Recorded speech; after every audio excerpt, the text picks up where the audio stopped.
Moonrise Kingdom en 2012, The French Dispatch en 2021, Asteroid City en 2023 et donc The Phoenician Scheme en 2025, c'était la 4e fois que Wes Anderson était en compétition au Festival de Cannes. Et c'est la 4e fois que le bonhomme repart complètement bredouille. Mais est-ce que le cinéaste n'aurait quand même pas mérité une petite récompense? 12e long métrage de Wes Anderson, The Phoenician Scheme raconte l'histoire de Zaza Corda, un riche homme d'affaires qui se lance dans une nouvelle entreprise aux côtés de sa fille devenue nonne. Le réalisateur américain revient à ses thématiques fondatrices, à savoir le traitement de la famille, toujours au sein d'un enrobage très fantasque, voire carrément cartoon. Et là où Asteroid City brillait par sa narration et son envie franche de développer un propos, The Phoenician Scheme revient à une pure aventure, tout droit sortie d'une gigantesque bande dessinée façon Tintin. On pourra alors reprocher à l'œuvre son manque certain d'enjeux ou d'émotions, mais j'ai personnellement été emporté par cette désormais traditionnelle troupe de personnages hauts en couleur, au cœur d'un voyage particulièrement rafraîchissant. Anderson ajoute par ailleurs une légère couche de noirceur à son récit, avec une présence non dissimulée de violence et de sang à l'image, chose assez rare dans la filmo du cinéaste pour être soulignée.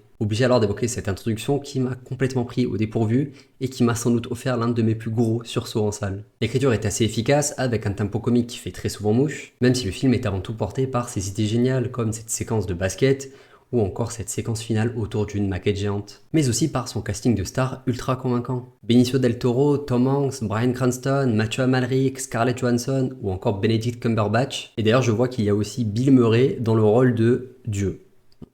Tout simplement. Malheureusement j'avoue avoir trouvé l'ensemble un poil bavard et le rythme clairement en dents de scie, créant quelques moments de léger ennui. Mais s'il y a bien une chose que l'on retiendra du long métrage, c'est bien évidemment sa plastique et sa technique, qui atteignent des sommets. The Phoenician Scheme est potentiellement le Wes Anderson le plus impressionnant dans sa réalisation, avec une maîtrise du cadre absolument époustouflante. Je vois énormément de gens pourrir le film sur les réseaux, évoquant une paresse profonde de la part du cinéaste, et certes l'emballage visuel peut paraître redondant, mais je pense qu'il ne faut pas tout mélanger. Atteindre un tel niveau dans la composition des cadres, dans la narration visuelle, dans la fluidité des mouvements de caméra, mais surtout dans le montage, représente purement et simplement un travail titanesque. Par ailleurs, Anderson est devenu ces dernières années l'un des réalisateurs les plus identifiés et copiés, sans que personne n'ait jamais réussi à s'approprier un minimum son style. Bref, voilà bien une preuve de son orfèvrerie unique et absolument inimitable.